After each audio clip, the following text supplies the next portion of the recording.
Hi guys! Welcome back again to my channel. Aileen is 89. So, andito nga kaming tatlo ng anak ko. Si Queen at si Kuya Web. Pauwi na nga pala kami nito dahil galing kami sa meeting. Kaya naman, kasabay ko na din siya sa pag-uwi dahil half day lang din sila. Second quarter bigay ng kanilang card. Nakangiti pa din kahit gutom na kasi medyo natagalan din ang meeting. Halos 2 oras din. So, ayun lang. Kumain na nga si Queen ng biscuit. At ito nga pala yung ganap sa kanilang awarding. So, ayan mga boys.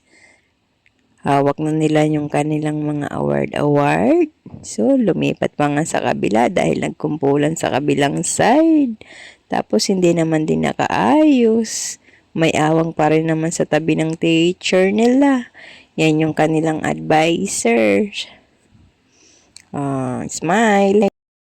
So, tuloy na tayo pa uwi. Ito nga pala ang view na madadaanan kapag galing sa school nila.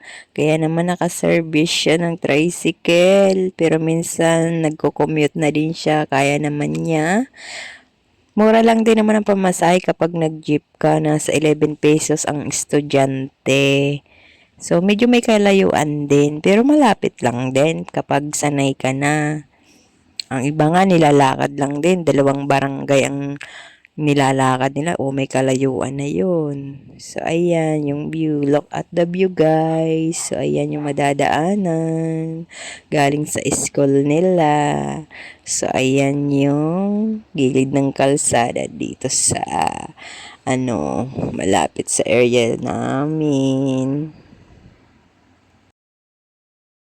So guys, share ko lang din sa inyo dahil umalis yung nag-uupa dito and then may mag-uupa, kaya ayan yung before and after. Yan yung muna yung before. So magpipintura nga pala kami dahil may lilipat. So ayan, wala pang 1 taon yung nangupahan diyan. Ganyan nakadungis yung apartment. So ayan, kaya naman maglilinis muna bago magpintura si Aileen. So, ayan, dahil sabi ng asawa ko bago pinturahan, kiskisin ko muna daw yung mga nakadikit na simento dyan sa gilid. Kasi binago rin yung flooring yan kasi nag-crack, nagkabasag-basag. Kaya panibagong flooring na naman. Kaya ayan nga, kinakaskas ko siya ng yung pangmasilya bago pinturahan kasi magbubukol-bukol yun, magbabako-bako nga.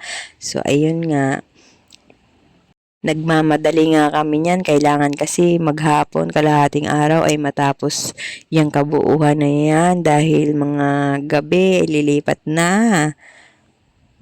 Kaya naman inubos ko yung lakas ko dyan, mapabilis. So, yung asawa ko ay naglalagay naman siya ng steam coat sa mga biak-biak sa tagiliran ng kisame para mas maganda tignan. So, pagkatapos ko nga nakiskisan yung mga gilid-gilid, ayan, winalisting-ting ko na pahiga kasi wala kaming tambo, wala kaming gamit dyan. Pero nagbaon nga kami ng electric fan kasi mainit. So, ganyan nga lang ang pagwalis, pero saglit lang din naman para mas matanggal talaga yung alikabok. Kaya ganyan lagi ginagawa ko.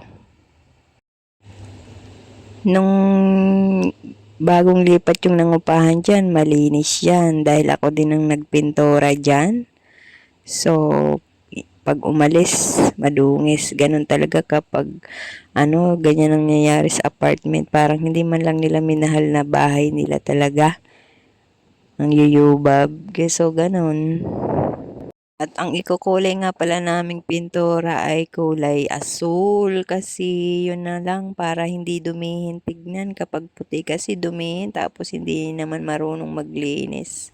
So ayan, natapalan dyan yung so nalubat nga pala ako kaya hindi nyo makikita hanggang sa matapos pero makikita nyo na lang sa huli dyan. Natapos na lahat.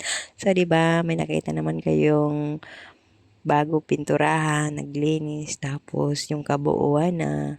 So, ang galing guys, todo lakas ako dyan, gaya na nakita talagang balikat ko. So, ayan na, paggabi na rin yan. Oh, mga 5. Tapos din. So, ayan. O, diba? Ganda na ulit. Thank you again for watching. Bye-bye!